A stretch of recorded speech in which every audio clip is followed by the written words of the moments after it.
السلام علیکم ورحمۃ اللہ وبرکاتہ۔ ان الحمد للہ نحمده ونستعینه ونستغفره ونعوذ باللہ من شرور انفسنا وسیئات اعمالنا، من يهده الله فلا مضل له ومن يضلل فلا هادي له، واشهد ان لا اله الا الله وحده لا شريك له، واشهد ان محمدا عبده ورسوله۔ یا ایھا الذین آمنوا اتقوا اللہ حق تقاته ولا تموتن الا وانتم مسلمون۔ یا ایھا الناس اتقوا ربکم الذی خلقکم من نفس واحدہ وخلق منها زوجها وبث منهما رجالا كثيرا ونساء واتقوا الله الذي تساءلون به والارحام ان الله كان عليكم رقيبا۔ یا ایھا الذین آمنوا اتقوا الله وقولوا قولا سديدا يصلح لكم اعمالكم ويغفر لكم ذنوبكم ومن يطع الله ورسوله فقد فاز فوزا عظيما۔ اما بعد فان اصدق الحديث كتاب الله واحسن الهدي هدي محمد صلى الله عليه وسلم، وشر الامور محدثاتها وكل محدثة بدعة وكل بدعة ضلالة وكل ضلالة في النار۔ اعوذ بالله السميع العليم من الشيطان الرجيم، بسم الله الرحمن الرحيم۔ ثم لتسألن يومئذ عن النعيم۔ سورة التكاثر آیت نمبر 8۔ وعن عائشة رضي الله عنها قالت كان إذا أراد أن ينام وهو جنب توضأ وإذا أراد أن يأكل غسل يديه۔ أخرجه النسائی، حدیث نمبر 256۔ ہر قسم کی تعریف، توصیف، کبریائی، بڑائی اس اللہ وحدہ لا شریک کے لیے لائق و زیبا ہے، جس نے ہمیں اور آپ کو اس دار فانی کے اندر پیدا کیا اور آخری امت محمدیہ ہونے کا شرف بخشا، اور درود و سلام ہو اللہ کے تمام رسولوں اور پیغمبروں پر جو لوگوں کی رشد و ہدایت کی خاطر اس دنیا میں بھیجے گئے، بالخصوص آخری نبی محمد مصطفیٰ صلی اللہ علیہ وسلم پر۔ اللهم صل على محمد وعلى آل محمد كما صليت على إبراهيم وعلى آل إبراهيم إنك حميد مجيد۔ اللهم بارك على محمد وعلى آل محمد كما باركت على إبراهيم وعلى آل إبراهيم إنك حميد مجيد۔ معزز و محترم مصلیان کرام، آج کی اس ہفتہ واری درس میں جو کہ 5واں درس ہے، جس موضوع کو لے کر حاضر ہوا ہوں، موضوع ہے کھانے پینے کے احکام و آداب۔ یہ موضوع ذرا تفصیل ہے، انشاءاللہ اسے ہم 1-2 درس میں بیان کرنے کی کوشش کریں گے، اور کوشش رہے گی کہ کھانے پینے سے متعلق جو بھی ضروری چیزیں ہیں ان کے آداب اور احکام سے متعلق وہ ساری چیزیں آپ کے سامنے بیان کر دی جائیں۔ اللہ تعالی ہمیں حق کہنے اور سب سے پہلے ہمیں اور ہم سب کو اس پر عمل کی توفیق عطا فرمائے، آمین۔ یہ موضوع ایک حساس موضوع ہے، چونکہ کھانے پینے کا جب مسئلہ آتا ہے تو عموماً دیکھا جاتا ہے کہ چھوٹے تو چھوٹے جو نابالغ ہیں، جس کے اندر شعور نہیں ہے، سمجھ نہیں ہے،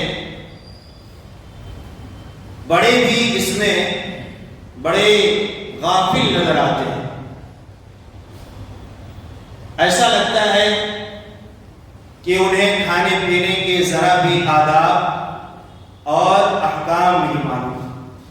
تو یہ بہت دکھ اور افسوس کی بات ہے کہ دن بدن ہماری عمریں کٹتی چلی جا رہی ہیں، لیکن کھانے پینے کے طریقے نہیں معلوم۔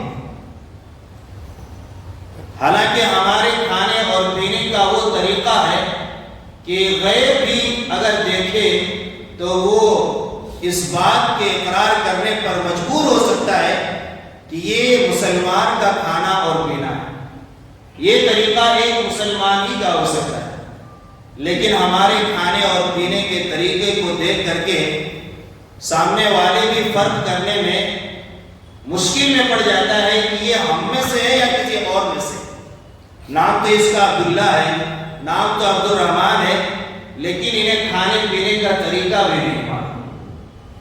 تو یہ کھانے اور پینے کے جو آداب اور طریقے ہیں بڑے اہم ہیں، اور ان میں اتنی باریکی باتیں بیان کی گئی ہیں کہ اگر انسان ان میں غور و فکر کر لے تو یقیناً وہ کھانے پینے کے آداب اور احکام کو کبھی نظر انداز نہیں کرے۔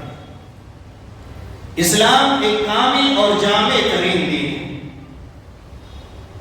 اس میں ہمارے لیے سنہری اصول کے ذریعے سے مکمل اور بہترین رہنمائی کی ہے۔ صبح سے لے کر کے شام تک، زندگی سے لے کر کے موت تک، پیدائش سے لے کر کے قبر میں جانے تک، تمام مسائل کا صاف لفظوں میں حل موجود ہے۔ اس میں کوئی چیز پیچیدگی والی چیز نہیں، ساری چیز اظہر من الشمس، چاہے وہ کھانے پینے کا معاملہ ہو، لباس کا معاملہ ہو، ملبوسات کا معاملہ ہو، معقولات اور مشروبات کا معاملہ ہو، معاملات کا معاملہ ہو، ہر مسائل کا آپ کو صاف لفظوں میں حل، آپ کے لیے صاف لفظوں میں حل موجود رہے۔ یہ دین ایسا صاف ستھرا دین ہے، اسی لیے اللہ سبحانہ و تعالیٰ نے بیان فرمایا سورۃ المائدہ آیت نمبر 3 میں، اليوم اکملت لکم دینکم واتممت علیکم نعمتی ورضیت لکم الاسلام دینا۔ آج میں نے تمہارے لیے تمہارے دین کو مکمل کر دیا۔ دین کو مکمل کرنے کا معنی اور مطلب یہ ہے کہ ایک انسان کی زندگی میں جو ضروری چیزیں ہیں یا جو ضروری چیزیں ہو سکتی ہیں وہ تمام چیزیں اس اسلام میں موجود ہیں۔ الیوم اکملت لکم دینکم، آج میں نے تمہارے لیے تمہارے دین کو مکمل کر دیا۔ دنیاوی یا اخروی جو بھی بھلائی کی چیزیں ہیں، خیر کی چیزیں، ساری چیزیں بتلا دی گئی ہیں، کسی بھی چیز کو مخفی نہیں رکھا گیا۔ ہمیں اخروی کامیابی کے لیے، اخروی نجات کے لیے کوئی اور دین تلاش کرنے کی ضرورت نہیں، کوئی اور راستہ دیکھنے کی ضرورت نہیں۔ یہی دین، دین حنیف، دین اسلام ہے جس میں ساری چیزیں موجود ہیں۔ الیوم اکملت لکم دینکم، آج میں نے تمہارے لیے تمہارے دین کو مکمل کر دیا۔ واتممت علیکم نعمتی، اور تم پر اپنی نعمتیں بھی پوری کر دی، اور تمہارے لیے بطور دین ہم نے اسلام کو پسند کر لیا، ہم اسلام سے راضی ہو گئے۔ تو یہ دین اسلام ہے جس میں ہر چیز اللہ سبحانہ وتعالیٰ نے ہمارے لیے بالکل واضح کر دیا ہے۔ ہر مسئلے کا حل اس میں موجود ہے، چاہے وہ چھوٹا مسئلہ ہو یا بڑا مسئلہ، ہر چیز کا حل اس میں موجود ہے۔ سنن ابن ماجہ کی حدیث ہے، حدیث نمبر 43، صحیح الترغیب و ترغیب میں بھی یہ حدیث موجود ہے، حدیث نمبر 59۔ راوی حدیث حضرت عرباض بن ساریہ رضی اللہ عنہ بیان کرتے ہیں کہ نبی اکرم صلی اللہ علیہ وسلم نے بیان فرمایا، لقد ترکتکم علی مثل البیضاء لیلها کنہارها، لوگوں ہم تمہیں ایک ایسے روشن دین پر چھوڑے جا رہے ہیں، ایک ایسے صاف ستھرے دین پر چھوڑے جا رہے ہیں، لیلها کنہارها، جن کی راتیں بھی دن کی طرح ہیں۔ یعنی اس میں کوئی مسئلہ پیچیدہ نہیں ہے، کوئی ایسی چیز چھوڑی نہیں گئی ہے جو انسان کے لیے ضروری تھی لیکن اسے بیان نہ کیا گیا۔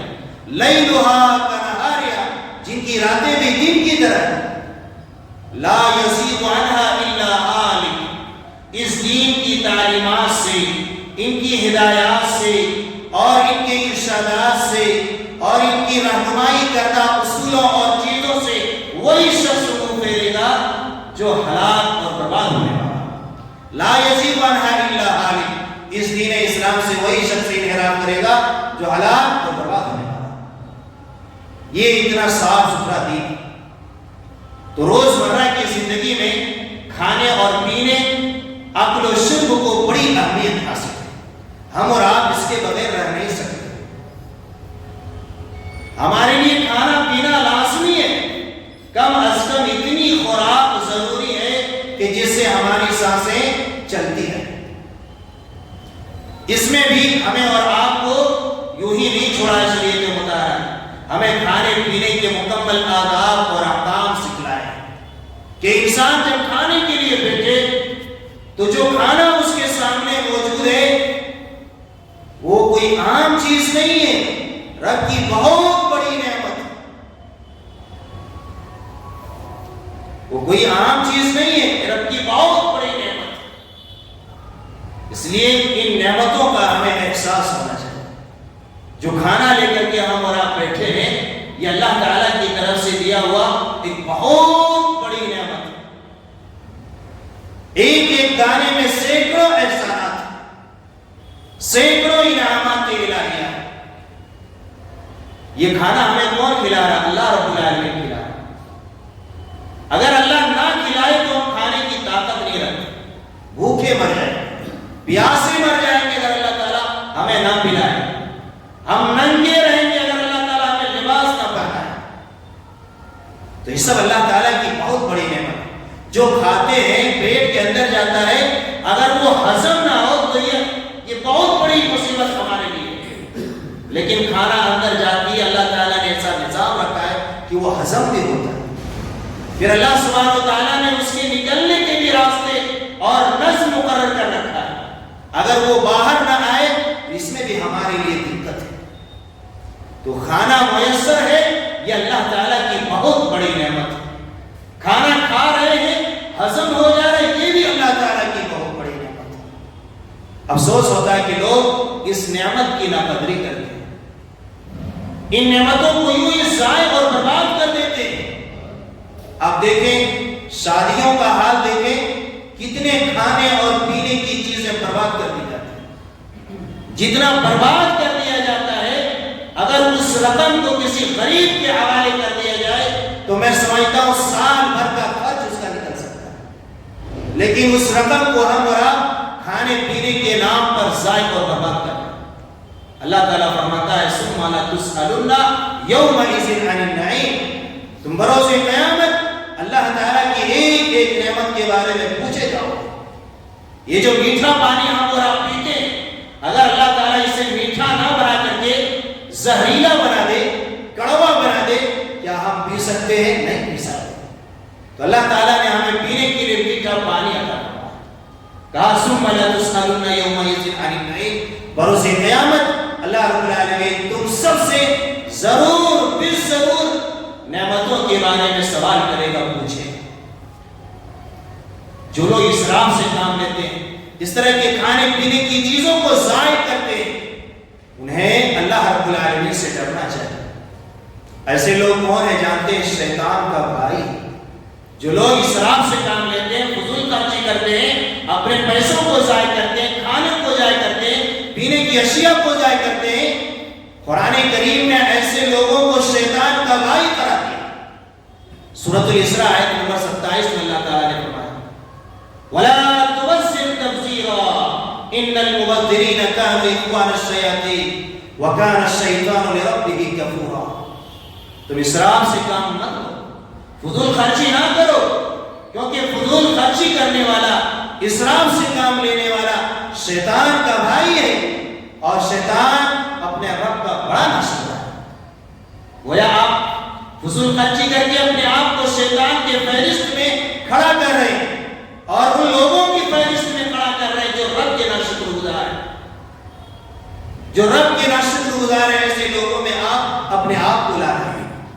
اور سورۃ الاعراف کی آیت کریمہ ہے، آیت نمبر 31. اللہ تعالیٰ فرماتا ہے وَكُلُوا وَاشْرَبُوا وَلَا تُسْرِفُوا إِنَّهُ لَا يُحِبُّ الْمُسْرِفِينَ. کھاؤ پیو مگر اسراف سے نہیں. کھانے پینے کا بھی ایک حد ہے. کہا جب کھانا کھاؤ تو اپنے پیٹ کو 3 حصے رکھو. ایک حصہ کھانے کے لیے، ایک حصہ پانی کے لیے، ایک حصہ سانس لینے کے لیے. اگر آپ گلے تک کھا لیں گے تو یہ آپ کی صحت مندی کی علامت نہیں ہے، بلکہ یہ آپ کی بیماری کی علامت ہے کہ اگر آپ ڈکار مار رہے ہیں تو وہ باہر نکلنے کی کوشش کریں۔ کہا کھاؤ پیو، اسراف نہ کرو۔ اللہ تعالیٰ اسراف کرنے والے کو پسند نہیں کرتا۔ سلف کا قول ہے اس آیت کریمہ سے متعلق، تفسیر کی کتابوں کو آپ اٹھا کر کے دیکھیں، بعض سلف کا قول ہے کہ اس چھوٹی سی آیت کریمہ میں، اس آدھی آیت میں سارا طب موجود ہے، سارا علاج موجود ہے۔ اگر انسان کھائے، درمیانی کھانا کھائے، پیے، درمیانی پینا پیے، تو انشاءاللہ وہ بہت ساری بیماریوں سے محفوظ ہے۔ مفسرین نے اس آیت کریمہ کی روشنی میں یہ بات نقل کی۔ تو یہ قرآن ہمیں طب کا علاج بتلاتا ہے، طب بتلاتا ہے، علاج کا طریقہ بتلاتا ہے، بیماریوں سے شفا یابی کے طریقے بتلاتا ہے۔ کہا کھاؤ پیو مگر حد سے زیادہ نہیں، کیونکہ یہ حد سے زیادہ کھاؤ گے تو یہ تمہارے لیے باعث تکلیف ہے، تمہارے لیے باعث شدت ہو سکتی ہے، تمہارے لیے تکلیف کی بات ہو سکتی ہے۔ تو ہمیں ان نعمتوں کا احساس کرنا ہے۔ آپ دیکھیں ہمارے نبی محمد مصطفیٰ صلی اللہ علیہ وسلم نے کھانے پینے کی ان نعمتوں کا کس قدر احترام کیا اور کس قدر اس کی قدر کی۔ صحیح بخاری کی حدیث ہے، راوی حدیث حضرت ابو ہریرہ رضی اللہ تعالیٰ عنہ بیان کرتے ہیں، مر النبی صلی اللہ علیہ وسلم بقبرۃ فی الطریق، اللہ کے رسول صلی اللہ علیہ وسلم ایک مرتبہ گری ہوئی کھجور کے پاس سے گزرے، راستے میں گزر رہے تھے، دیکھا کہ کھجور گری ہوئی، آپ نے فرمایا لولا انی اخاف ان تکون من الصدقہ لاکلتها، اگر مجھے اس بات کا ڈر نہ ہوتا کہ یہ گری ہوئی کھجور صدقے میں سے ہے، لاکلتها، تو میں اسے اٹھا لیتا اور کھا لیتا، میں اسے اٹھا لیتا اور کھا لیتا۔ آج دسترخوان میں اگر کوئی چیز گر جائے جس میں کوئی گندگی لگی ہوئی نہیں ہے، اسے بھی ہم اٹھا کر کھانے میں آر محسوس کرتے ہیں۔ اگر کبھی کسی نے اٹھا کر کھا بھی لیا تو لوگ اسے تانا بھی دیتے ہیں، کتنے بھوکے ہیں کہ گری ہوئی چیز کو کھا لے رہا ہے۔ لوگ اسے حقارت کی نظر سے دیکھتے ہیں، گری کی نظر سے دیکھتے ہیں۔ اللہ کے رسول فرماتے ہیں اگر مجھے صدقے کا ڈر نہ ہوتا تو میں اس گری ہوئی کھجور کو اٹھاتا اور اپنے پیٹ کا لقمہ بنا لیتا، چونکہ صدقہ محمد اور آل محمد پر حرام تھا۔ اس لیے آپ صلی اللہ علیہ وسلم نے کہا اگر صدقے کا مجھے ڈر نہ ہوتا تو میں اسے اٹھاتا اور کھا لیتا۔ اسی طرح سے ہمیں اور آپ کو اسی چیز کی تعلیم دی گئی۔ صحیح بخاری کی، صحیح مسلم کی حدیث ہے، حدیث نمبر 2033، اللہ کے رسول صلی اللہ علیہ وسلم بیان فرماتے ہیں اذا سقطت لقمۃ احدکم، کھاتے وقت جب تمہارا لقمہ گر جائے، ابھی ہوتا ہے کہ منہ کے قریب کر رہے تھے لیکن وہ نیچے گر گیا، کہا جب تمہارا لقمہ کھاتے وقت گر جائے فَلْيُمِتْ عَنْهَا الْأَذَى، اس میں لگی ہوئی گندگی کو دور کر دو، وَلْيَأْكُلْهَا، اور اسے کھا لو، وَلَا تَدَعْهَا لِلشَّيْطَانِ، تم اسے شیطان کے لیے نہ چھوڑو۔ پتہ ہی چلا جو ہم پھینک دیتے ہیں وہ شیطان کے پیٹ میں جاتا ہے، وہ شیطان کے حوالے ہو جاتا ہے۔ کہا اسے اٹھاؤ اور شیطان کو کھانے سے روکو، اسے ذلیل اور رسوا کرو، تم چھوڑ دو گے شیطان اسے اپنا لقمہ بنا لے گا۔ تو ان احادیث سے ہم اور آپ سمجھ سکتے ہیں کہ اللہ کے رسول صلی اللہ علیہ وسلم نے ان نعمتوں کی کس قدر قدر کی اور آپ صلی اللہ علیہ وسلم کے اندر کس قدر احساس تھا۔ سورۃ الواقعہ کی آیتیں آپ دیکھیں، آیت نمبر 60 سے لے کر کے 70 تک اللہ تعالیٰ نے ہمیں اور آپ کو ان نعمتوں پر غور و فکر کا درس دیا ہے، غور و فکر کی دعوت دی اللہ سبحانہ و تعالیٰ نے۔ اللہ تعالیٰ نے فرمایا افرأیتم ما تحرثون، اچھا بتاؤ جو دانہ تم زمین میں بوتے ہو، اانتم تزرعونہ ام نحن الزارعون، اس دانے کو زمین کو پاڑ کر کے تم نکالتے ہو یا ہم نکالتے ہیں؟ یہ جو کھانا تمہارے پلیٹ میں ہے یوں ہی تیار ہو کر کے نہیں آیا ہے، تم نے بیج کو دانے کو زمین کے اندر گاڑا، تو کیا وہاں سے نکالنے والے تم ہو یا ہم ہیں؟ اانتم تزرعونہ ام نحن الزارعون، نعمت کا احساس کس قدر اللہ رب العالمین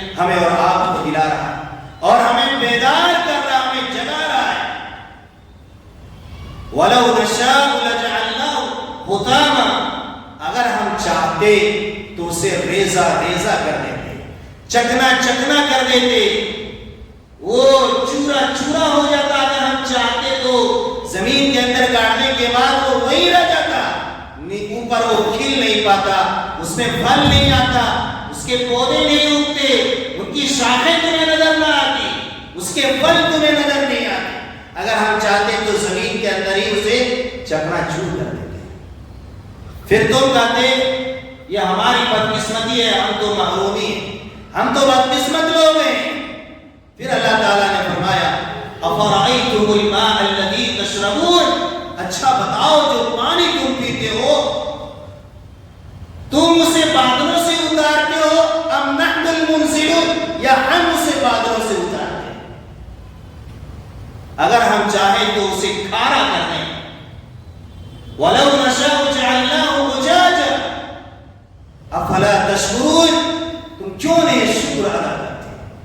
اللہ تعالیٰ کا شکر گزار بندے کیوں نہیں بنتے؟ ان آیات میں اللہ تعالیٰ نے ہمیں کھانے پینے کی اشیاء جو ایک بہت بڑی نعمت ہے، اس نعمت کا احساس کس طرح سے دلایا۔ اسی طرح سے صحیح مسلم کی حدیث ہے، حدیث نمبر 2577، اللہ کے رسول صلی اللہ علیہ وسلم بیان فرماتے ہیں کہ اللہ سبحانہ و تعالیٰ بیان فرماتا ہے، یعنی حدیث قدسی ہے، اللہ تعالیٰ کہتا ہے یا عبادی کلکم جائع الا من اطعمتہ، اے میرے بندو تم سب بھوکے ہو جسے میں کھانا کھلا، ہاں جسے میں کھانا دے دو، تم سب بھوکے ہو، لہذا تم سب مجھ سے کھانا مانگو، اطعمکم، ہم تمہیں کھلائیں گے۔ یا عبادی کلکم عاری، اے میرے بندو تم سب ننگے ہو، الا من کسوتہ، سوائے وہ جسے میں پہنا دوں، لہذا تم سب مجھ سے لباس مانگو، میں تمہیں لباس پہنا دوں۔ تو اللہ تعالیٰ ہمیں کھلاتا ہے، اللہ تعالیٰ ہمیں پلاتا ہے، یہ اللہ تعالیٰ کی بہت بڑی نعمت ہے۔ ان نعمتوں کا شکر کا راستہ کیا ہے؟ شکر کا ایک طریقہ یہ ہے کہ ان کھانے پینے کی اشیاء کے آداب اور احکام کو ہم بجا لائیں، ان احکام اور آداب کو بجا لائیں جو اللہ سبحانہ و تعالیٰ نے اپنے آخری نبی محمد مصطفیٰ صلی اللہ علیہ وسلم کے ذریعے سے ہمیں دی۔ ڈھیر سارے احکام، تعلیمات اور ہدایات ہیں، ان میں جو سب سے اہم اور بنیادی چیز، بنیادی طور پر آپ یہ سمجھیں کہ آپ کھانے پینے میں حلال چیزوں کا انتخاب کریں، حرام چیز اپنے پیٹ کا لقمہ نہ بنائیں۔ کھانے پینے کی اشیاء میں یہ سب سے بنیادی چیز ہے۔ آج لوگ کھانے پینے میں حلال اور حرام کا تمیز نہیں کرتے، حلال اور حرام کا فرق نہیں کرتے، بس اسے کھانا چاہیے، بس اسے پینا چاہیے، کہیں سے بھی آ جائے، کہیں سے بھی مل جائے۔ نہیں، ہمیں کھانے پینے کی اشیاء میں بھی حلال اور حرام کا فرق کرنا ضروری ہے۔ صحیح مسلم کی حدیث ہے کہ بروز قیامت ایک جہنمی شخص کو لایا جائے گا، ایک جہنمی شخص کو لایا جائے گا اور اسے جہنم میں گوتا لگایا جائے گا۔ یہ وہ شخص ہوگا جنہوں نے دنیا میں کبھی تکلیف نہیں دیکھی تھی، کبھی دکھ کسے کہتے ہیں، کس پرندے کا نام ہے، انہوں نے دیکھا ہی نہیں تھا دکھ کیا ہے، تکلیف کیا ہے۔ نہایت ہی خوشحال شخص کو لایا جائے گا جو کہ جہنمی ہو، اور اسے جہنم میں غوطہ لگایا جائے تو اسے پوچھا جائے گا اچھا بتاؤ دنیا میں کبھی تم نے کوئی نعمت بھی دیکھی تھی، دنیا میں تم نے کبھی خوشحالی بھی دیکھی تھی؟ وہ کہے گا اللہ کی قسم واللہ میں نے کوئی خوشحالی نہیں دیکھی۔ لیکن وہیں دوسری طرف ایک جنتی شخص کو لایا جائے گا جو دنیا میں سب سے زیادہ پریشان تھا، اس سے بڑھ کر پریشان کوئی نہیں تھا، کوئی تکلیف نہیں والا نہیں تھا، لیکن اسے جنت میں جو ہی غوطہ لگایا جائے گا اور اسے پوچھا جائے گا کیا دنیا میں کبھی تم نے تکلیف بھی دیکھی تھی؟ وہ کہے گا واللہ اللہ کی قسم میں نے کبھی تکلیف دیکھی نہیں۔ تو اس دنیا کی راحت کے چکر میں آپ حلال اور حرام کے درمیان تمیز کرنا نہ چھوڑیں، بلکہ آپ حلال اور حرام کے درمیان فرق کرنا سیکھیں۔ آپ دیکھیں قرآن کریم میں اللہ سبحانہ و تعالیٰ نے تمام لوگوں کو بھی خطاب کیا، مومنوں کو بھی خطاب کیا اور رسولوں کو بھی خطاب کیا۔ یا ایھا الناس کے ذریعے خطاب فرمایا، یا ایھا الذین آمنوا کے ذریعے خطاب فرمایا، یا ایھا الرسل کے ذریعے خطاب فرمایا۔ اور ان کے بعد اللہ تعالیٰ نے کیا حکم دیا کہ تم حلال چیز کھاؤ، حلال چیز کھاؤ۔ اللہ تعالیٰ نے فرمایا یا ایھا الناس کلوا مما فی الارض حلالا طیبا، اے لوگو زمین میں جو پاکیزہ چیزیں ہیں اسے کھاؤ۔ اللہ تعالیٰ نے فرمایا یا ایھا الذین آمنوا کلوا من طیبات ما رزقناکم، اے ایمان والو ہم نے تمہیں جو پاکیزہ چیزیں دے رکھا اس میں سے کھاؤ۔ اللہ نے فرمایا یا ایھا الرسل کلوا من الطیبات واعملوا صالحا، اے رسولوں کی جماعت تم سب پاکیزہ چیز کھاؤ اور نیک عمل کرو۔ دیکھیے عام انسان سے بھی خطاب کر کے اللہ نے کہا پاکیزہ چیز کھاؤ، مومنوں کو بھی خطاب کر کے کہا پاکیزہ چیز کھاؤ، رسولوں کی جماعت کو بھی خطاب کر کے کہا کہ تم سب پاکیزہ چیز کھاؤ، حلال چیز کھاؤ، طیب چیز کھاؤ اور حرام چیز سے بچو۔ کیوں؟ کیونکہ ہماری عبادتوں کا عقل حلال سے بڑا گہرا تعلق ہے۔ اگر ہمارا کھانا پینا حلال ہے تو ہماری عبادتیں مقبول ہو سکتی ہیں، ہماری عبادتیں عند اللہ مقبول ہو سکتی ہیں، ورنہ ہماری عبادتیں برباد بھی ہو سکتی ہیں، ہماری دعائیں رد بھی ہو سکتی ہیں۔ دعائیں کرتے کرتے تک جائیں گے مگر اللہ رب العالمین قبول نہیں فرمائے۔ صحیح مسلم کی حدیث نمبر 1015، اللہ کے رسول صلی اللہ علیہ وسلم نے ایک شخص کا تذکرہ کیا یطیل السفر، جو دور دراز سے سفر کر کے آتا ہے، جن کے باغ پراگندہ ہے، جسم گرد آلود ہے، اور اپنے ہاتھوں کو آسمان کی جانب اٹھائے ہوئے دعا کرتا ہے یا ربی یا ربی، اے پروردگار اے پروردگار۔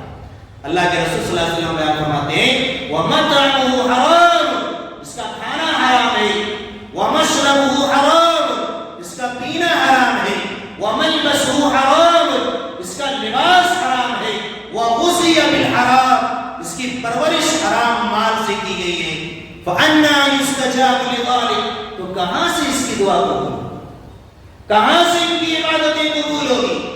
گویا عبادتیں انہی کی قبول ہوگی، دعائیں انہی کی قبول ہوگی جنہوں نے اس پیٹ میں حلال چیز کو ڈالا ہے، حرام چیز سے اپنے اس پیٹ کو بچائے رکھا ہے، عقل حلال اور قصد حلال اس کی زندگی میں رہا تو ان کی عبادتیں اور دعائیں مقبول ہوتی رہی۔ اور اللہ تعالیٰ سے ہمیں اور آپ کو ہمیشہ دعا بھی کرتے رہنا چاہیے تاکہ آپ حرام سے بچے رہیں اور حلال کی آپ کو توفیق ملتا رہے۔ اللہم اکفنی بحلالک عن حرامک واغننی بفضلک عمن سواک، یعنی مجھے اپنے حرام سے بچا کر کے اپنا حلال دے کر کے مجھے کافی کر دے اور مجھے اپنے فضل و کرم سے اپنے علاوہ دوسروں سے بے نیاز کر دے۔ یہ ہمیں دعا کرتے رہنا چاہیے۔ جانتے ہیں اس دعا کی کیا برکت ہے؟ حضرت علی رضی اللہ تعالیٰ عنہ کے پاس ایک کاتب غلام آیا، کاتب غلام آیا، کاتب غلام مخاطب غلام اسے کہتے ہیں کہ اپنے مالک سے آزاد ہونے کے لیے وہ کچھ رقم دینے کے لیے تیار ہو جائے مگر اس سے وہ رقم ادا نہ ہو رہا، تو ایسا کاتب غلام حضرت علی رضی اللہ تعالیٰ عنہ کے پاس آئے اور کہنے لگے کہ میں قرض سے پریشان ہوں۔ کہتے ہیں کیا میں تجھے ایک ایسا کلمہ نہ سکھاؤں، ایسا کلمہ نہ سکھاؤں جو رسول نے سکھائی ہے؟ اگر تم اس کلمے کو برابر پڑھتے رہو گے تو جبل سیر یمن کے ایک پہاڑ کا نام ہے، اگر تمہارے اوپر لو کان علیک مثل جبل سیر دین اداہ اللہ عنک، اگر جبل سیر کے برابر تمہارے اوپر قرض ہو تو اللہ رب العالمین اس کی ادائیگی کا کوئی راستہ تمہارے لیے نکال دے۔ وہ کلمہ کیا ہے؟ یہی کلمہ اللہم اکفنی بحلالک عن حرامک واغننی بفضلک عمن سواک۔ اگر کوئی قرض سے پریشان ہے تو اس دعا کا اہتمام کرے، انشاءاللہ اللہ رب العالمین اس کی مدد فرمائے گا اور وہ قرض سے نجات پا سکتا ہے۔ تو کھانے پینے کی جو آداب ہیں ان میں جو سب سے پہلی چیز ہے وہ یہ کہ ہم اور آپ حلال چیز اس پیٹ میں ڈالنے کی کوشش کریں اور حرام سے اپنے آپ کو بچائیں. اور دوسری چیز آداب میں سے یہ ہے کہ جب آپ کھانے کے لیے بیٹھیں تو کھانے سے پہلے اپنے ہاتھ کو دھو لیا کریں. اس میں بھی ہم اور آپ بڑے پیچھے نظر آتے ہیں. اس چیز کو ہم اور آپ اہمیت نہیں دیتے. اگر کوئی کھانا کھا رہا ہے یا پینے کی چیز پی رہا ہے جسے ہاتھ لگایا جا سکتا ہے تو اسے چاہیے کہ وہ ہاتھوں کو اچھی طرح سے دھو لے. یہ اللہ کے رسول صلی اللہ علیہ وسلم کی تعلیم. یہ اللہ کے رسول صلی اللہ علیہ وسلم کی تعلیم. سنن نسائی کی حدیث کے الفاظ ہیں. اما عائشہ صدیقہ رضی اللہ تعالی عنہ بیان کرتی ہیں کان اذا اراد ان ينام وهو جنب توضأ. اللہ کے رسول صلی اللہ علیہ وسلم جب سونے کا ارادہ فرماتے جبکہ آپ حالت جنابت میں ہوتے توضأ تو پہلے وضو کر لیتے. وَإِذَا أَرَادَ أَن يَأْكُلَ غَسَلَ يَدَيْهِ. اور جب آپ کھانے کا ارادہ فرماتے تو ان ہاتھوں کو اچھی طرح سے دھو لیتے. اس حدیث سے دو باتیں معلوم ہیں. پہلی بات یہ کہ اگر کوئی حالت جنابت میں اور رات کو وہ سونا چاہ رہا ہے, مثال کے طور پر بیوی سے ہم بستری کی جمع کیا یا یوں ہی اس کا منی نکل آیا, وہ جنابت کی حالت میں ہو گیا, تو سونے سے پہلے اسے چاہیے کہ وہ وضو کر لے. یہ مستحب طریقہ ہے. بغیر وضو کی بھی سو سکتے ہیں, لیکن ہمارے رسول صلی اللہ علیہ وسلم کا عمل یہ رہا کہ جب آپ سونے کا ارادہ فرماتے جبکہ آپ حالت جنابت میں ہوتے توضأ پہلے وضو کرتے پھر نیند لیتے آپ صلی اللہ علیہ وسلم. اور دوسری بات یہ معلوم ہوئی اگر کوئی کھانا کھانے کے لیے بیٹھا ہے یا کھانا کھانا چاہ رہا ہے تو اسے چاہیے کہ سب سے پہلے وہ اپنے دونوں ہاتھوں کو اچھی طرح سے دھو لے. آج کا درس کافی. انشاءاللہ اگلے درس میں ہم مزید آداب اور احکام کو آپ کے سامنے بیان کریں گے. اللہ تعالیٰ سے دعا ہے یا اللہ ہم سب کو آج کے اس درس میں بیان کردہ باتوں پر عمل کرنے کی توفیق عطا فرمائے. والسلام علیکم.